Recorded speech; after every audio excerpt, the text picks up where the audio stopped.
మీ వ్యక్తిత్వమే మీ సంతోషానికి పునాది. పరిచయం. అందరికీ నమస్కారం. ఈరోజు మనం మన జీవితాలను మార్చే ఒక ముఖ్యమైన విషయం గురించి మాట్లాడుకుందాం. చాలామంది నా జీవితం ఎప్పుడు మారుతుంది, నేను ఎప్పుడు సంతోషంగా ఉంటాను అని అడుగుతుంటారు. దానికి సమాధానం చాలా సరళమైనది. మనం మారినప్పుడు మన ప్రపంచం మారుతుంది. 1. దయ మరియు మంచితనం. లోపలి వైఖరి, బయటి ప్రవర్తన. మనం తరచుగా దయ, మంచితనం అనే పదాలను వాడుతుంటాం. కాని వీటి మధ్య చిన్న వ్యత్యాసం ఉంది. దయ అనేది మీ మనస్తత్వం, యాటిట్యూడ్. ఇది మీ హృదయపు మృదుత్వాన్ని సూచిస్తుంది. మంచితనం అనేది మీరు చేసే పని, యాక్షన్. మీ లోపల దయ ఉన్నప్పుడే అది బయటకు మంచి పనుల రూపంలో వస్తుంది. అంటే మంచి పనులు చేయడం అనేది ఒక మెకానికల్ పని కాదు, అది మీ లోపల ఉన్న మంచి గుణం యొక్క ప్రతిబింబం. 2. మార్పు అనేది ఒక విత్తనం. నేను పుట్టినప్పటి నుండి ఇంతే, నేను మారలేను అని చాలామంది సరిపెట్టుకుంటారు. కాని అది నిజం కాదు. మీలో మార్పు అనేది ఒక విత్తనంలాంటిది. ఒక విత్తనం నాటిన వెంటనే చెట్టు అయిపోదు. దానికి నీరు పోయాలి, చుట్టూ ఉన్న కలుపు మొక్కలను తీసేయాలి. అలాగే మనలోని పాత అలవాట్లను, కోపాన్ని, స్వార్థాన్ని కలుపు మొక్కల్లా తీసేస్తూ ఉంటే మనలో కొత్త వ్యక్తిత్వం పెరుగుతుంది. మీరు దేనిమీద దృష్టి పెడితే, ఫోకస్, మీ జీవితంలో అదే పెరుగుతుంది. 3.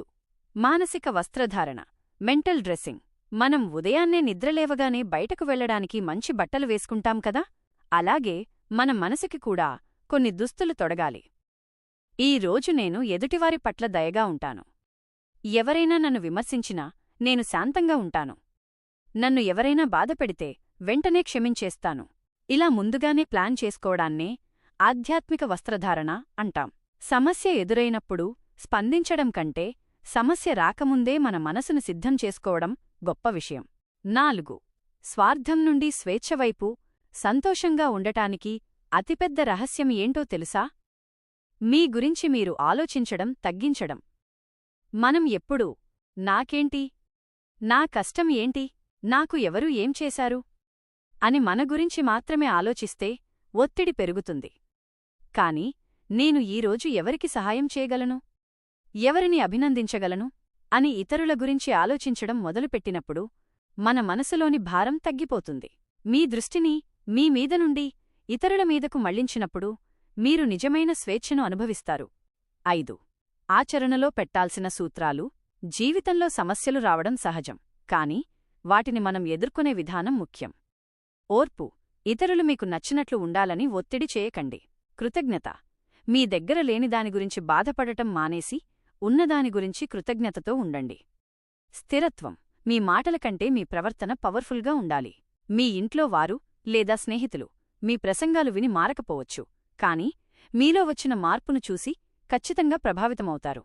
ముగింపు. మిత్రులారా, మీ వ్యక్తిత్వాన్ని మార్చుకోవడానికి ఈరోజే నిర్ణయం తీసుకోండి.